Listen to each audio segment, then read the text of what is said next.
you all so much for being here today. I'm Alicia Krebs from Lighthouse Bank. We're a proud sponsor of the event today. We have a lot of great information and an exciting day ahead of us. So I'd like to get started so everybody, our wonderful panel here, has a chance to present all the wonderful information that they have for us.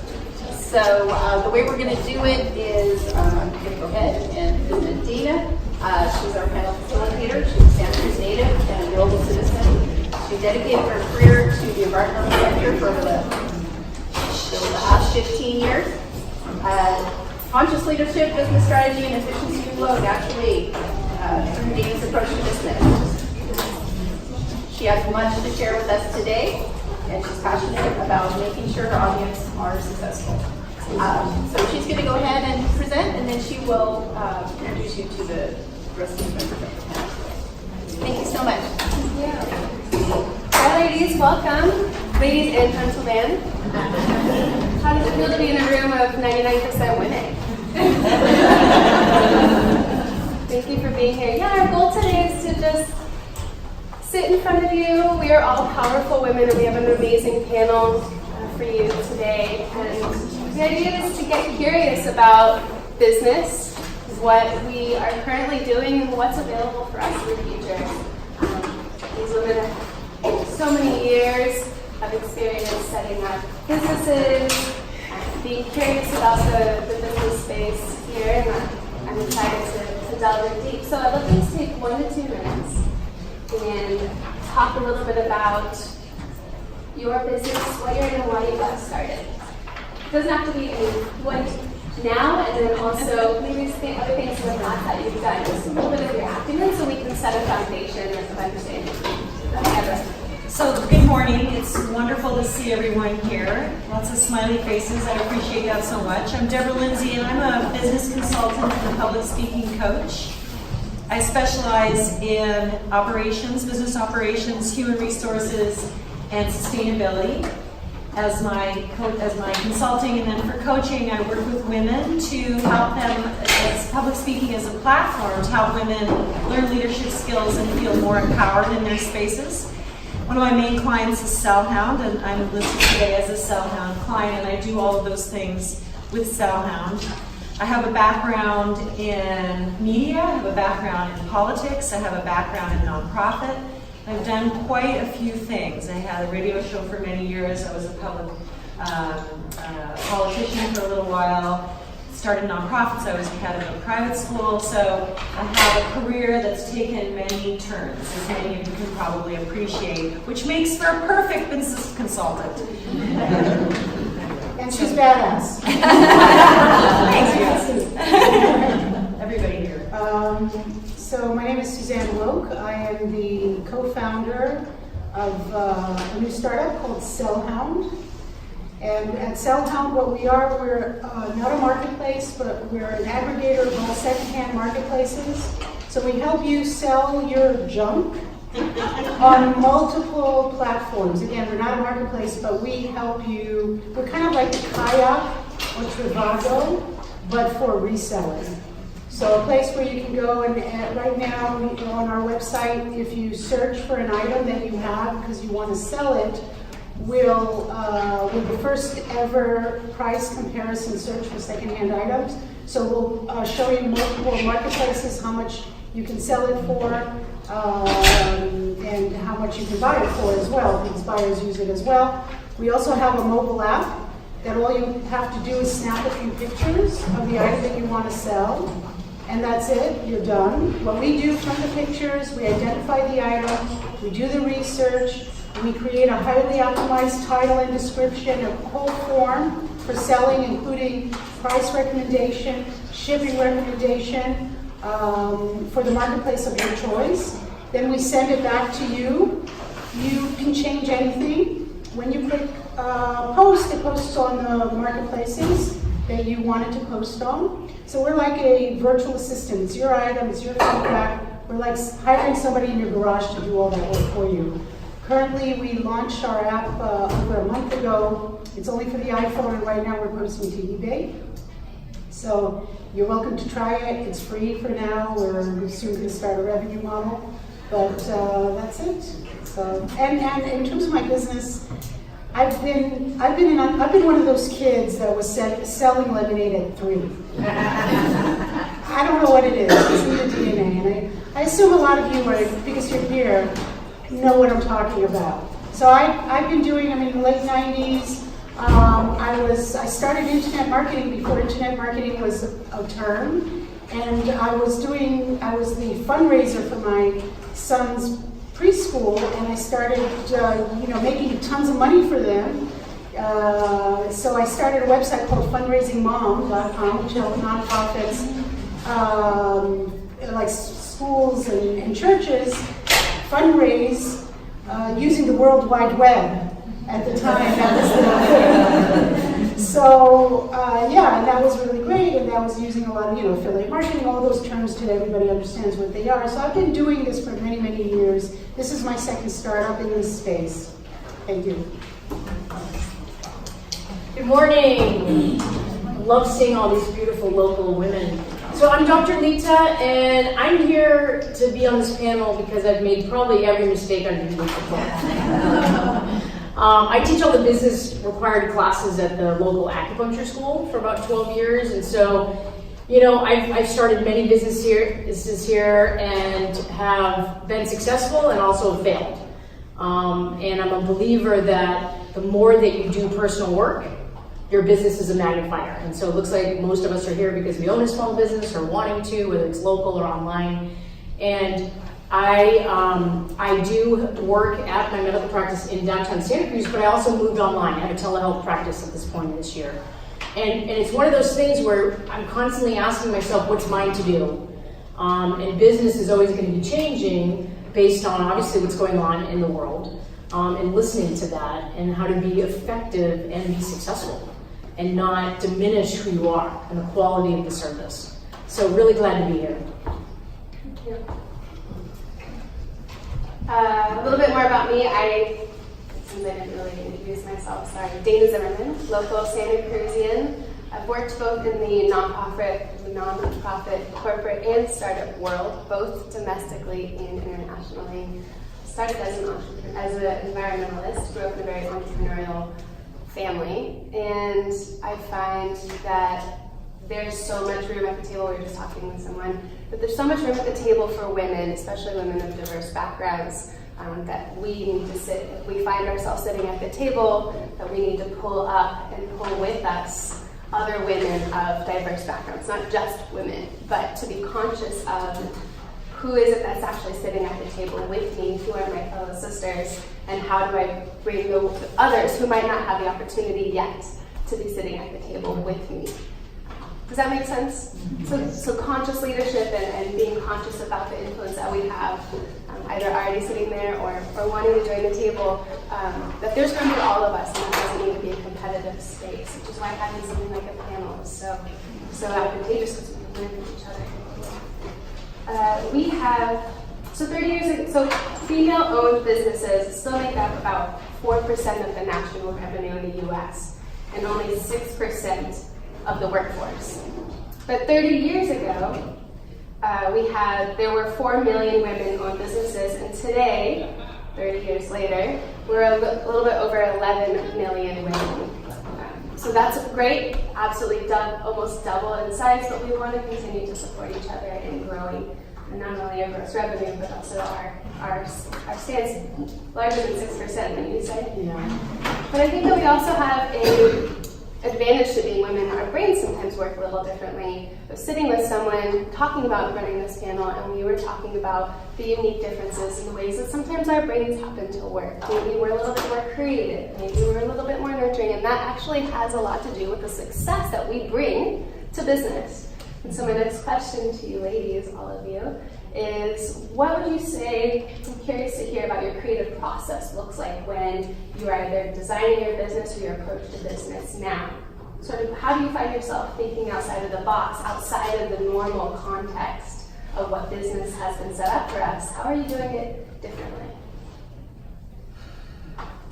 Okay, me again? It's up to you. So it's interesting to be on a panel. I mean, of course I'm excited to be on a panel with all women. Of course I am. And yet I also want to address issues that are not just gender specific, because there are things, particularly when you're paying attention to the environment and social justice issues, that are across the board that we all have to deal with regardless of how we're, how we got born into the world. So my unique method, my interest and inspiration is around creating, using new models, new economic models, particularly the circular economy. This is a conversation that will probably come up quite a few times today. The circular economy is an economic model that is not linear, it's actually circular, okay? So the economic model that we're all operating under right now has generally been where something is taken from the ground, extracted in some way, and it goes straight through the system, and then it goes into a waste, goes into a final, it's done. The circular economy is asking that we actually bring things back into our system, and there's a variety of ways to do that. I won't go into that, but in terms of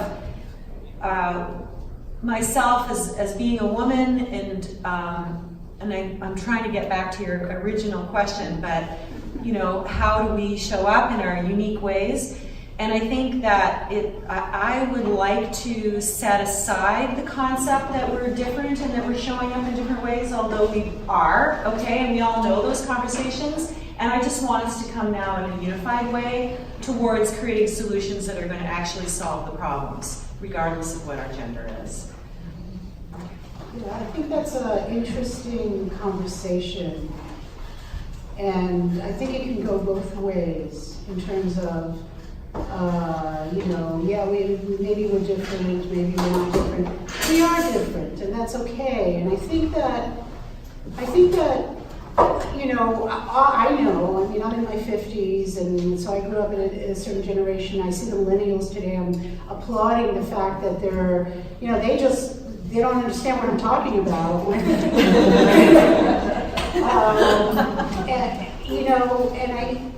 However, because for my generation, we were trying to be, when we go to business, be like them, like the guys, and nothing wrong with the guys, we love the guys. But the business was built around their sensibility, and the business world was built around their sensibility. And I always wonder, I have like this thought leadership kind of question, what if business was built by women? I don't know, maybe it would be worse, better or worse. I'm not saying better or worse. I'm not judging. It's more of a thought kind of experiment. How would it be different? Would it be different? Would we all be doing things better or worse? I don't know. But we are different, I think. And I am learning myself, because I'm in the startup world, and I go and I pitch Silicon Valley people. And a lot of the venture capitalists are men the age of my kids. And mom shows up talking about stuff. And they're like, well, I don't know, what do we do with this? So I'm trying to be, okay, and try to get it. But I think that we're changed. There is a change. And the change is that if we just stick to the fact that it's okay for us to be emotional, it's okay for us to have, creative, because I think a lot of women are more creative, and it's okay to go on and on and on, sorry. It's okay. It's okay. But I just think that it's just an interesting time, because I think that women our voices are being heard, people are paying attention, and there is a shift. Awesome. My belief is that business is about relationships and it's about connection. And I feel that connection is currency. And we want to make everybody whole. It's not about meeting with someone and selling them something, and then it's about long-term relationships, especially if you do business in a local community. And for me, as a woman, I realized at one point in my career, I was trying to do business as a man, like a man. Business is young, it's movement, it's masculine. And for women right now, for me, it's distilling, how do I use my femininity? How do I use my intuition? How do I use myself as a woman? And what is I feel like we're pretty freaking awesome. And there is a genius in there. And so for me, it's about, what do I say yes to and what do I say no to? We're wired to give. Right.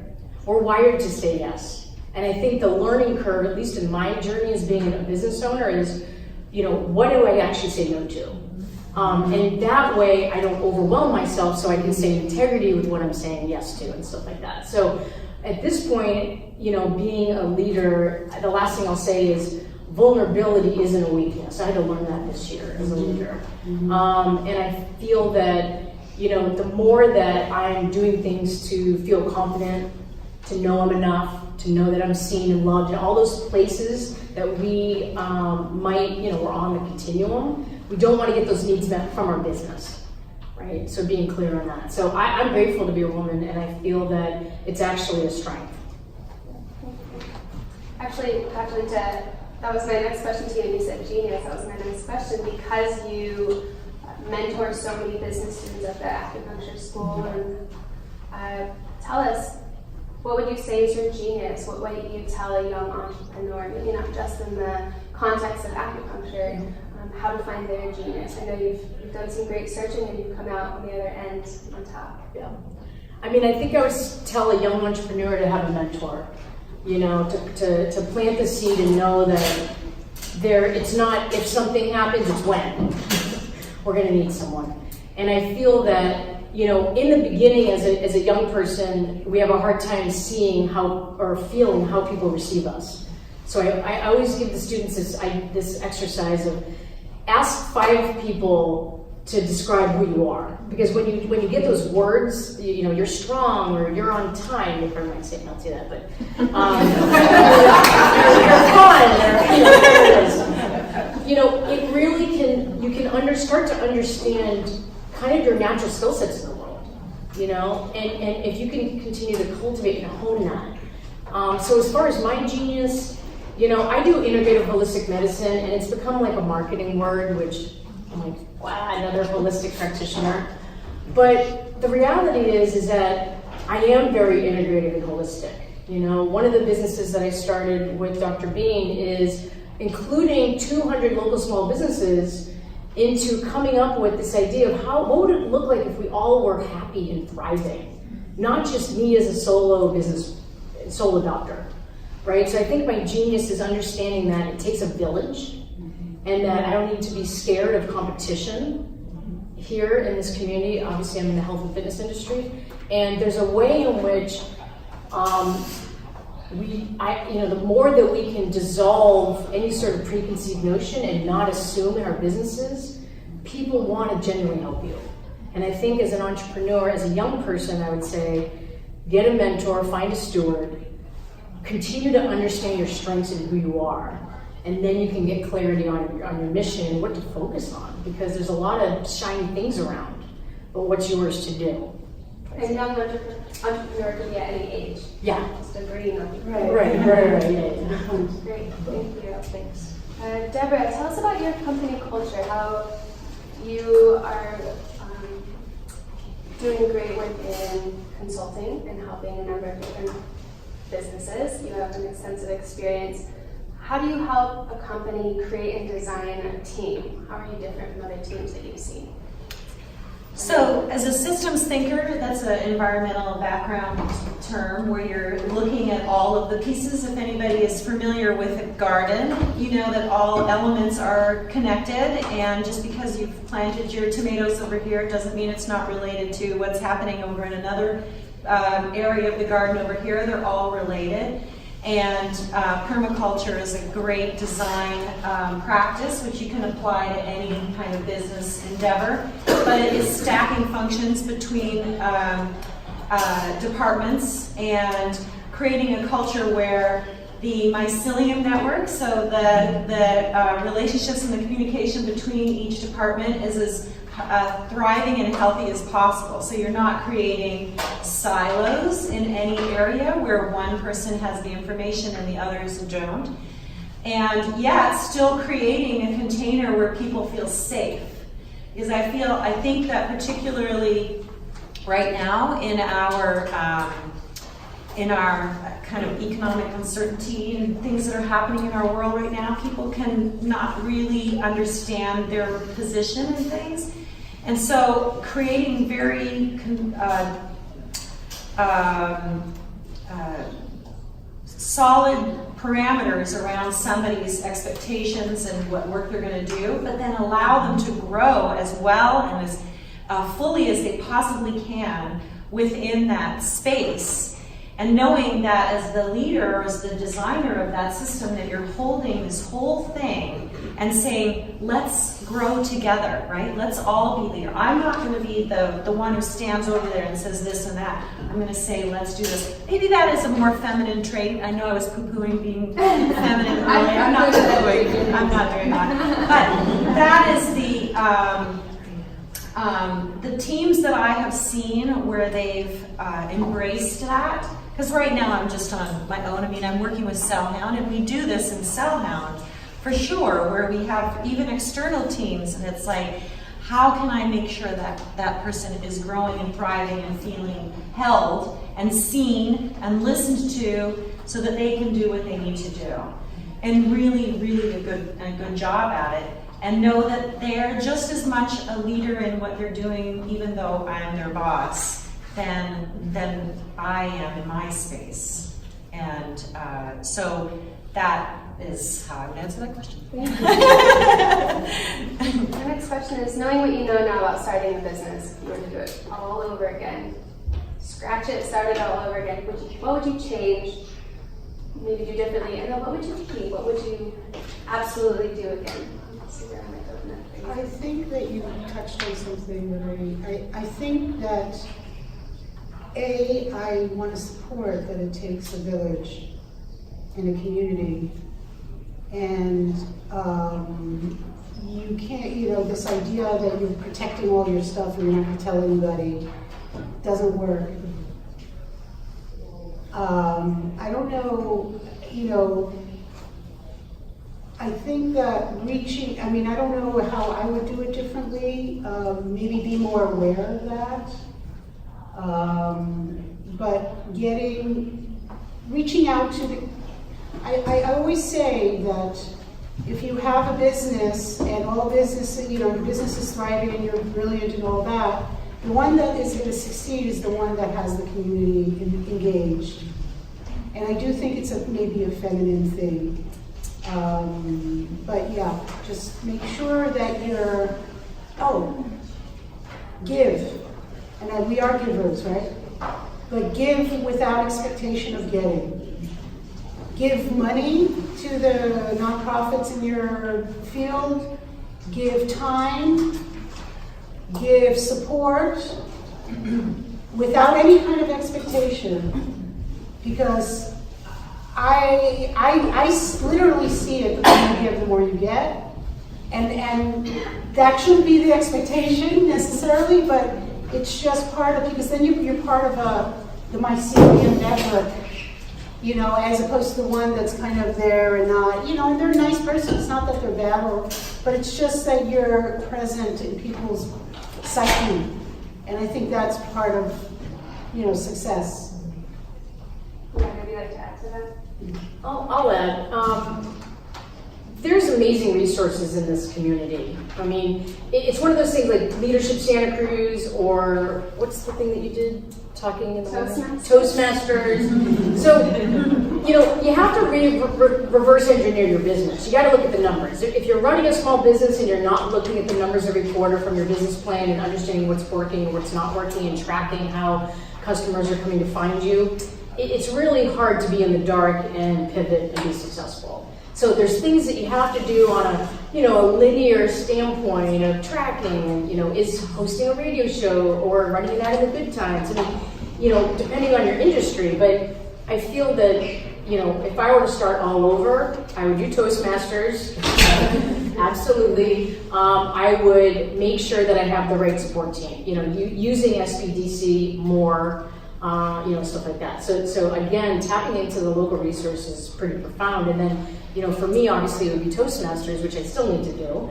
but it's getting feedback from people on what's the one thing you really should focus on to develop yourself as a business owner, because otherwise you should hire out. But speaking obviously, it's not something you can hire out on. Yeah. What would you change? What would you not have done? Do it alone. I mean, I did it alone, so that was a huge no-no. I would not do it alone. Yeah. Anything else you want to add? I completely agree with everything that both of them have said, and if I were to go back into my life and do it over again, the only thing I would probably have changed was getting my education prior to having children.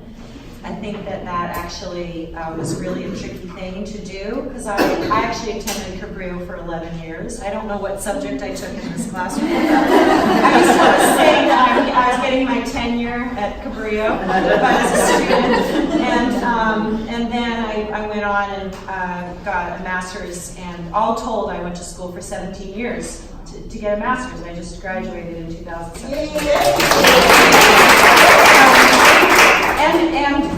And it's inspiring to my kids to see me do all that, but if I had just stopped and gotten my education completed prior to having kids, I think that would have been a really big boon in my life, because the trick is, I think, when you're trying to start a business and have a family, I think there's challenges with that. I really do, and I think that and then on top of that, trying to complete your education. I mean, anyway, so I sort of feel like if you can, if you desire an education, not everybody does. Maybe try to do that before you bring kids in. That was my one thing. And if, on the tails of that question, if you were to think about one thing that you would go back and tell yourself when you first became an entrepreneur, when you first started a business, you go back and take that person by the shoulders and say, whatever you do this. Follow your gut. Because I've had such great ideas and insight, but I had bigger voices, whoa, this is not how you do it, or whatever, and I just I wasn't strong enough to say, no, this is, and I've learned that you know better than anybody else what needs to be done with your business. If your passion is a business that you're starting because you need it, or it's your passion, follow your gut. There'll be maybe there are other ways to do it. Maybe they're right. It can be done that way, but you're doing it, so you do it your way.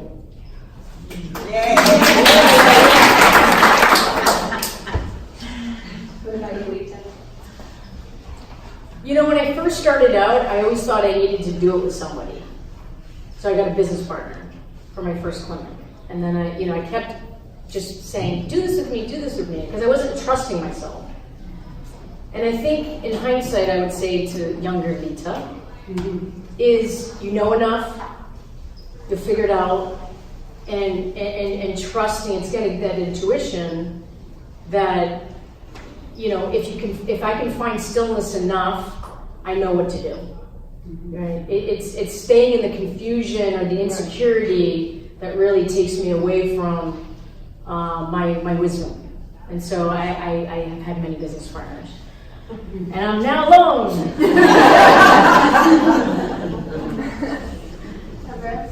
It's a funny thought exercise, actually, to do that, to think about going to your past self. It's actually also a funny exercise to think about going to your future self and having them talk to you right now. And what would my future self probably say to me in this moment, And, it's like, oh my God, you're actually going to be okay. Settle down. Stop flipping out. You're going to get old anyway.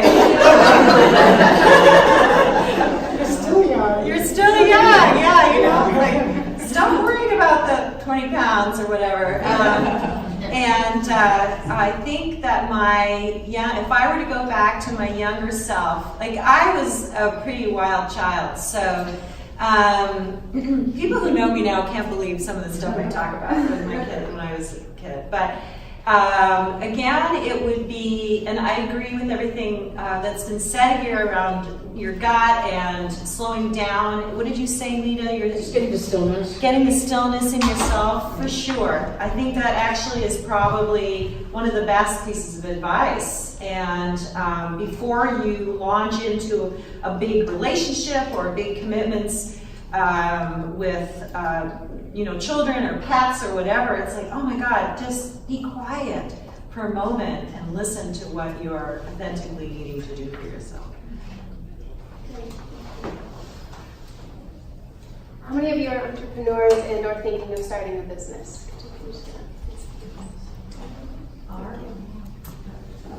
I'm curious for you to also consider this. We won't have you all go around the table, but just think for yourselves,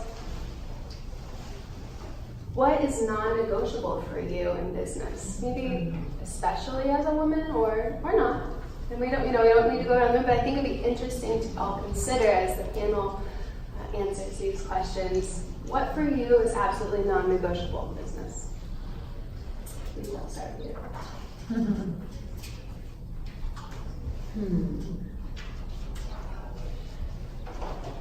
When I ran this program called the Santa Cruz Challenge, it wasn't just health and fitness. It was also sustainability. It was about your relationship to the environment.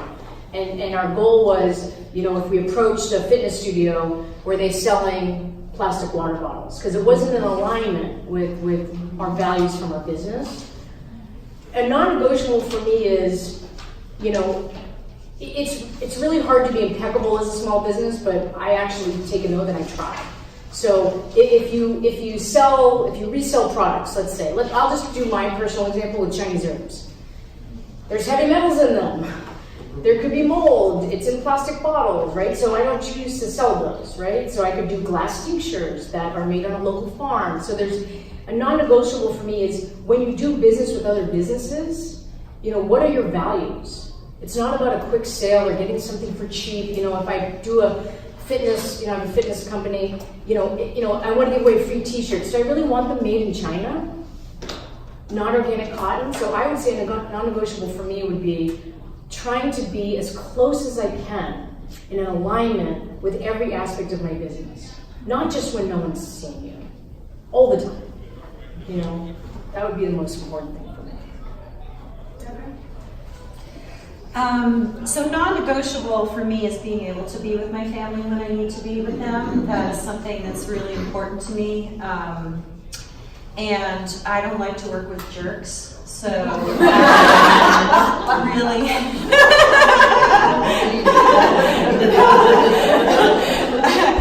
yeah, no, you're out. And so I love working with Suzanne. As you can tell, she's amazing. But the making sure that my clients and the people that I work with have a sustainability component to them, whether that's environmental or social justice issues. Somebody who just said, I'm not into that, I'd be like, I can't work with you because I have to be in alignment as well. It's a good question, and I'm still trying to figure it out. We are also about the circular economy. We're reselling stuff as opposed to filling in the landfill. And we have in our company policies that everything we buy is secondhand, for the office or whatever. But I don't know what's non-negotiable. That's a good question, and I think that I like to say things, but I'm not sure if I 100% follow them. So I don't know. It's a good question I think that we should all think about. And I admire the fact that, I love these answers. Thank you for your honesty. I'm actually going to pose another question to you. We have a little bit more time. So 2016, male-owned businesses received about $58.2 billion, and women-owned businesses were a mere $1.46 billion. So that's 58.2 compared to $1.46 billion. It's a study by Fortune magazine. As someone who has a startup who's raising money for their company, tell us a little bit about your experience in fundraising. Yeah, so I touched on it a little before, and the problem with Silicon Valley, because that's what I know, so I don't know other kind of fundraising, is it is a male-dominated. The venture capitalists, the people who own the money. So venture capitalists are different. What makes a venture capitalist different than a regular angel investor? An angel investor invests their own money. So they'll give a smaller check, but it's their money. It's their, oh, that sounds like a great idea. Or, oh, that person seems really cool. I'll invest in them. That's an angel. But venture capitalists, they invest other people's money. They get a big fund from that they raise, and then so they can't just follow their intuition. You know, they have to tick all those boxes before they go, yeah, we'll invest in this. So that company has to tick those boxes at the investors. So it's a harder money to, you know, you can't just kind of you make your way to that money by being really cool. You have to tick all those boxes. And most venture capitalists are men. And a lot of them are older men, but there are a lot of younger men also coming in. So again, it's not them, it's not their personal money. And I understand the problem. The problem is that if you know you get excited over something that you recognize within yourself, you can identify with the problem. So you'll be a little bit more understanding, or you want to dig deeper into the problem. I think that men do get excited about different shiny things than women do, or have different, different body stuff that men, So when a woman comes and talks about something, a business around maybe the monthly menstrual cycle or whatever, the men can kind of feel uncomfortable probably and not understand what she's talking about. So it's understandable that they are maybe investing in more male-dominated. I can understand that. The trick is to get more women to be the venture funders. Because, again, I would probably feel more in kind with somebody that I can say, oh, that was me when I was 20, and I get it. Interesting side note to that. So I deal with it all the time, and I talk that a lot of them are young and they don't know what mom is doing here, kind of thing. Wants to clear out their closets and garages, and she goes, oh God, I thought I got rid of that. I left that at home, but here she is again. But an interesting thing that I read recently, what's his name? I hate saying this, Mr. Wonderful, but Kevin O'Leary, right? I don't want to call him by his name, not his brand. But yeah, he's he's one of the sharks on Shark Tank. He's the one he always makes everybody upset.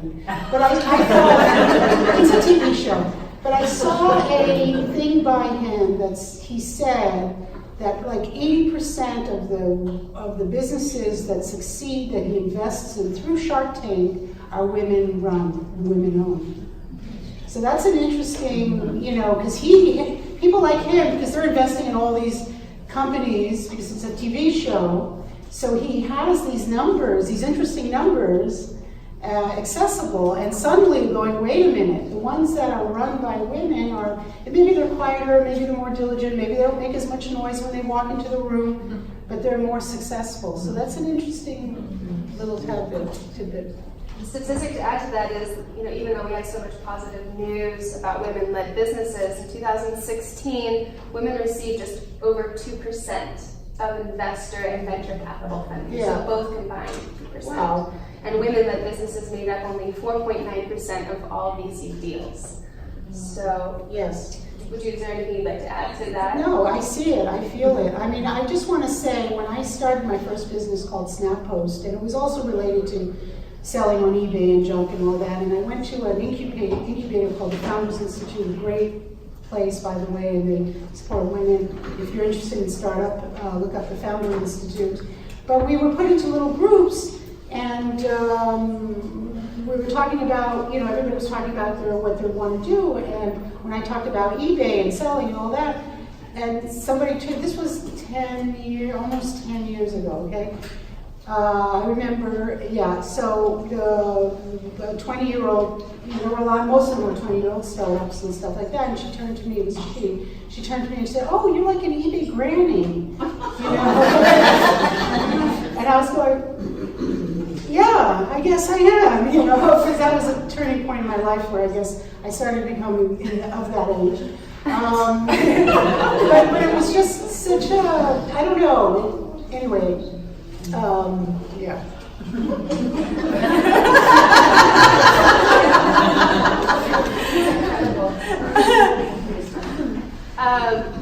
I'd really like to open it up to questions in the audience after I pose this next question. I feel you probably have thought of other questions over the last hour that you'd like to ask these lovely ladies. I'll have them captive for another 20 minutes. My last question to you, and I often ask this to people when I interview them or when I go in for an interview, I like asking this question. Why am I looking it up? I know it's hard. What question have I not asked you today that you wish I would have? I always ask that question too. It's like, oh my God, that's a terrible question. How's it feel to be on this? Well, I wanted some of the questions that you sent to us, Dana, before coming was around superpowers, and we talked about it a little bit here. Genius. And your genius. Yeah, that's right. You said genius, and I wanted to change it to superpower. Well, I wanted the title to be Badass Women in Business. Yeah. Yeah, what's your superpower? Oh my God. So the superpower that I have actually is having that eagle eye, that ability to really see out into the field and be able to go, okay, I can sense what's going on and I can really take a look at it, and then I can deeply listen to what needs to happen and then to bring it and distill it into a moment so that it's really clear what needs to happen and how do you go forward in that moment with your team. And being able, and you addressed this, where you said, you know, the diverse voices, the ones that are not actually encouraged to be heard, you know, making sure that, you know, you're being silent, come and tell me what you have to say, and being able to bring it together and then clearly forge a way forward where everybody feels like they've been a part of that. And I think that that's a skill that if you can capture that in yourself, so you get this big view, and then you're also able to listen, the deep listening piece, that you can just quickly assess what somebody has, or a group of people have said, and then say, okay, well then let's go forward. I think that that's a skill that would be really great to cultivate, and it's one that you can learn. I didn't come out of the womb knowing how to do that. That's for darn sure. But over the years, I have learned to do that, and I think it's something that everybody can do. So you can either answer what your superpower is, or is there a question that I didn't ask that you'd like to share with the audience? Or do both. My superpower is hiring her. Why, thank you. But yeah, I think, I don't know about the questions. I mean, there are a lot of questions, and I try to reflect onto when I was kind of starting up, and even now. I mean, I'm learning. I mean, we all learn, right, all the time. And the thing interesting about today and like 30, 40 years ago, I think in business, every day there's a new tool. Every day there's a new change. Every day there's a new social media platform that you have to, know how to do. It's this constant of learning and being on top. You can't just, okay, now I know how to do this and just, forget about learning. And it's so either you get somebody, or either you just decide I'm not going to be, I'm fine where I am, or get advice, or learn that. But I agree. For me, the superpower is the ability to not see people and situations. Actually, is for some reason business opportunities. I go, oh well, these people need this, and oh well, these people do this, but they're not related. Maybe there ought to be an app for that. I can't stop thinking that. It's like I have to shut it down because I don't have time. So it's great, but it's also a hindrance. Okay, wait. I have to talk about another superpower that you have. She's an incredible inventor. I mean, looking at knowing what Cellhound is actually doing, because, she's only just told you this much, but knowing from the inside, from operations, I sit there and I'm like, dang, girl, you are impressive, because she's like this mad scientist that's going, like she said, over here, like this and like this. And so don't let this calm, quiet thing. She's amazing inside. She's amazing outside too. The support for women. Sitting at the table together. And I can say the same about Lita. I mean, Lita's one of the best acupuncturists I've ever experienced. And she actually saved my knee. I didn't have to have surgery because of that. And an incredible healer. So. I mean, I think it's our job to feel good. Right. And part of what I do is, I give that analogy of a garden hose. There's either holes or knots. You're either leaking money in your business, leaking love in your relationships, leaking energy, time, or there's knots in the hose where you're blocking love from coming in, money from coming in, So in some ways, Taoism, which is the fundamental principles of Chinese medicine, is very simple. So I think what I would impart, my genius is, or superpower, is being able to, when someone comes to see me, it doesn't matter if you want a boyfriend or if you want to call in funding or expand globally. It doesn't matter your goal. What I can do is distill, and again, this is that word of integrative holistic. I might say to my patient, you need to get you a home. You need to move out of your home situation. That's the most important thing you need to do right now to thrive in the world. So I am very holistic and integrative, and I think that it takes someone to really, inside of us, we have blind spots. And if I know that you're going to be better when you're feeling good in the world, whatever that is for you, that's the place to start. And I have that ability to be efficient with people. Thank you, Dave. Yeah, we've often had that conversation about the more healthy someone is, the more they work on themselves and feeling confident in their relationship, business, the more we're able to sort of help be stewards of the world and a sustainable future, because we're not all wrapped up in our own stuff. The more we can kind of deal and move that major emotional furniture, the more we're able to be conscious, present, and grounded in everything else that we do. So we are making the right choice of not drinking the water bottle, or even all the small things, because we're in alignment. Right? Yeah, thank you. What's your superpower, Dana? What's my superpower? Lisa and I are great friends. I keep leaning on her. You always say I'm a great question asker. Yeah, you've done a great job. It's like, stop asking me so many questions. I know, but I'm curious. Tell me more about that. Yeah, the questions. Dana is amazing at pulling out. Tell me more about that. Really distilling. Because we're in our head. There's more neurons around the heart. You guys know that than the brain, right? So if we lead with our heart. So you've been amazing at helping people facilitate really what's underneath, which is the juice. Thank you. When they first asked me to lead a panel of all women, I thought, why do we still have to, you said it, you totally said it. Why do we have to have a panel of all women? I'm sick of having to differentiate.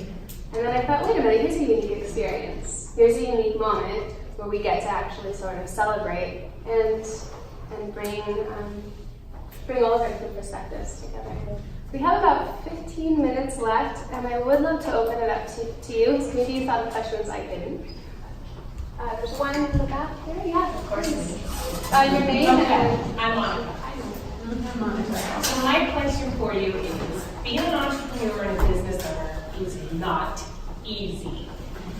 When you are going through the road of fake it till you make it, what are your best words of comfort to get you through that sticky, icky, crunchy space? Whoever buzzes in first. Okay, I got a funny thing. So there is a massage practice called Grima, and it's actually Turkish, and there's a whole center based out of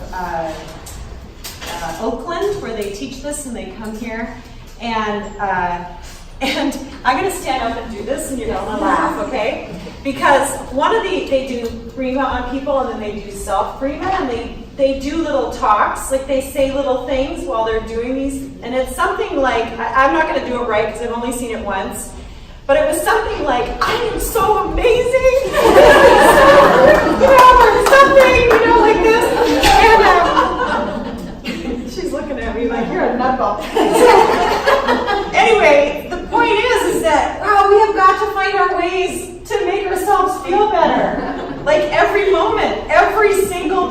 having these mantras and methods that just keep us going and going and going. And if you want to dance around and touch your head or whatever, you know, do it that way. I love it. I think you're in that fall.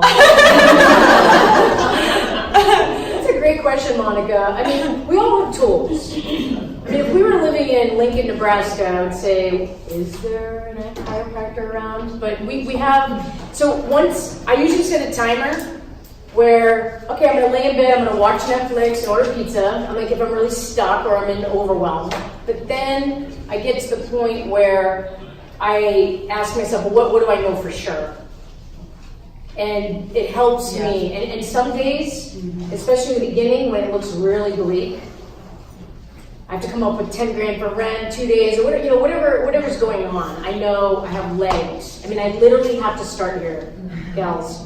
I'm not in a wheelchair. I'm not blind. Like I start with what I know first to get my energy up, and then I say, go get a juice at New Leaf, you know, go to West Cliff. Like sometimes it's like, what is it going to take for me to trust and get back to trusting?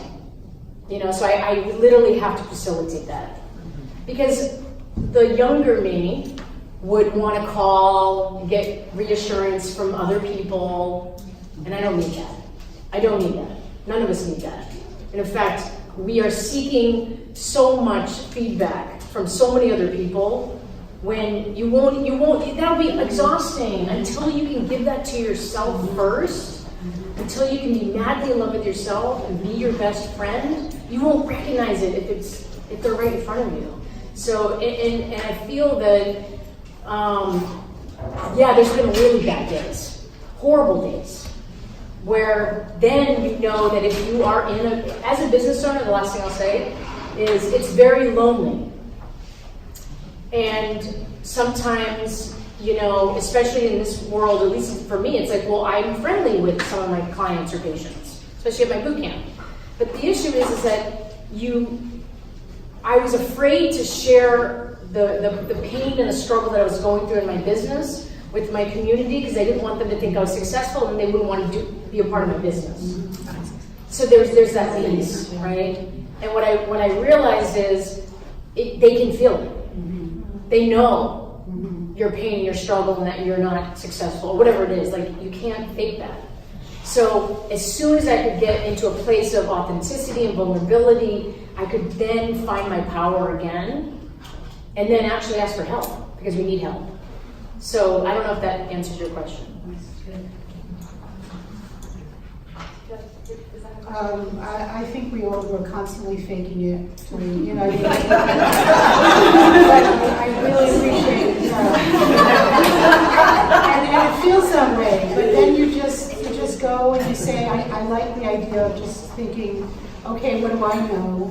And I love that idea of being appreciative of everything that I have and around and just continue plowing because every little bit will get you there.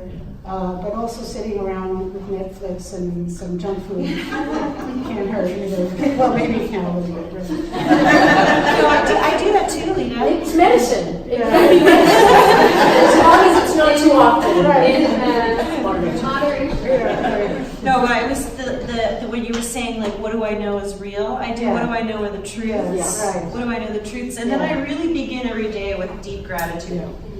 I mean, every morning, before I can even open my eyes, I'm like, thank you for my incredibly warm bed and the breath that I have and my heart that's beating and for my beautiful house that I have. And every day, and I run through the health of my children and my parent and, you know, all of these things every day because that makes me remember how incredibly abundant my life is. And then you get up and you... I would even wager that those phone calls for support, sometimes are like junk food, you know, because you ever get off the phone and you think, well, they didn't tell me what I wanted to hear. That wasn't the right, what do they know? And then you're like, oh, wait, only I know what to do with my own business. Got it. That pizza felt good for a minute, but now I feel worse tomorrow. And that's the message. Yeah. And that's the message. The message is it feels terrible. Oh, well, next time maybe I don't do it. You know, So I think that bad decisions have a lot of messages also that we need to learn from. And man, we have to rely on our girlfriends. Yeah. I call them all the time. I mean, I know you're, I mean, Yeah, but maybe that's it's not about business, but it's just about, I couldn't have survived without you. There was one more question. And you might have addressed it when you were talking about a blind spot, but do you guys have suggestions or recommendations for good resources? Because I have had my own businesses, I started and run a nonprofit, I cannot figure out how to quit my day job. Like I can never kind of get past that hump. And they're growing organically, I'm motivated, it's not a lack of confidence, it's just I can't figure it out. Do you have any suggestions? Yeah, Small Business Development Center. Keith Holtaway is here representing, but there's, I think there's a way to leverage. I think that you want to move forward more towards the crossover to figuring out what you really need to let go of. I mean, I think we're all asking us the question, and we have limited time, right? And I think, what's the most important thing? Like, what occupies your heart and what occupies your mind? At the end of the day, what did you think about the most? And when you connect with that, you know where your inspiration is. So I find that of course, working with Keith or working with someone that, even Dana, can take a look at specifics, numbers, and energy and stuff and resources. And there's probably a place of that you're not seeing, of course. And I would definitely recommend getting someone to help you with that, because it might be a lot simpler than you think and a lot quicker. Deborah's eagle eye. Yeah, there you go. I have a question. What did you find was your biggest fear in starting your business, and what did you do to overcome it? Or limitation? The biggest fear for me, I think at the time, I didn't,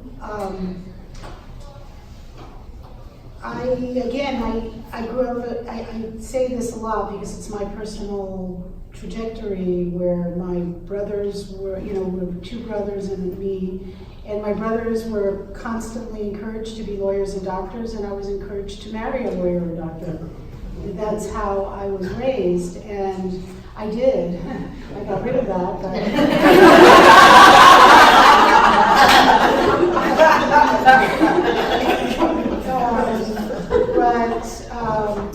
so for me, just constantly to realizing and understanding again that my voice is actually right in this what I'm doing, and because I'm always, as a child I was always looking over my shoulder, so I came a long way in myself,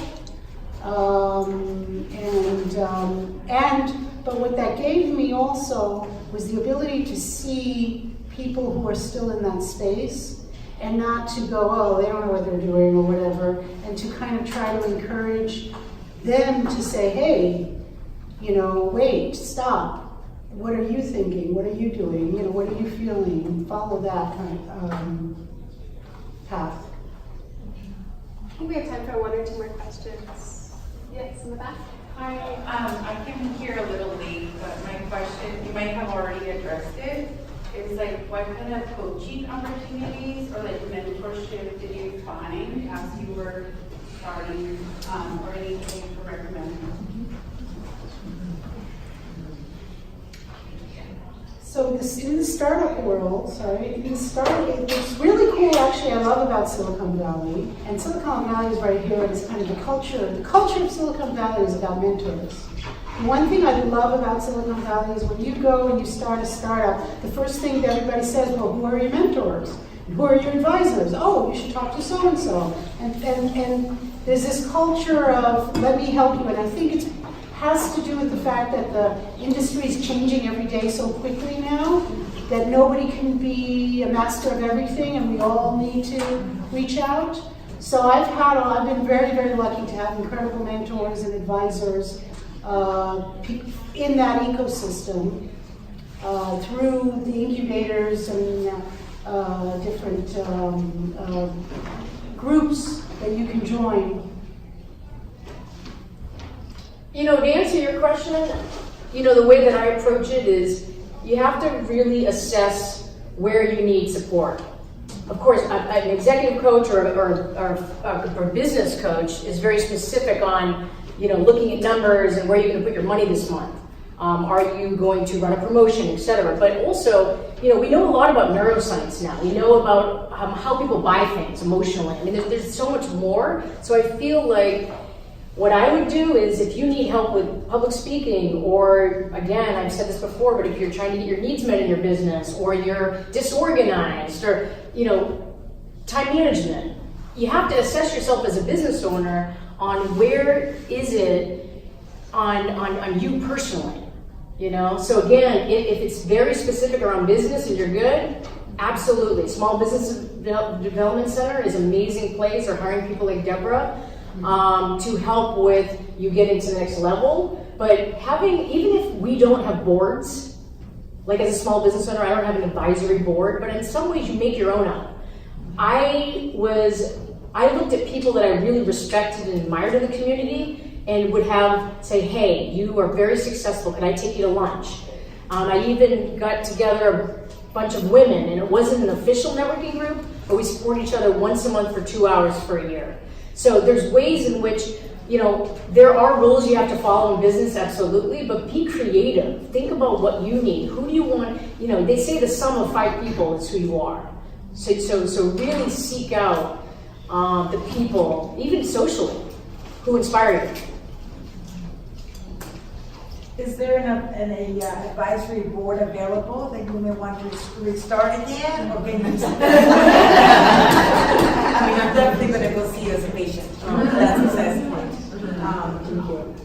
I mean, I love the fact that you don't have to pay for an advisor, which I do, and coming together as a group of women to advise each other at the professional level and also emotional, sure, is so beneficial because there's really nothing to gain. It's from the heart, as you mentioned, and I was not aware that my business is called Care from the Heart. There are more neurons in the heart than there is in the brain. It makes sense now, right? When we leave the way we do when we breathe.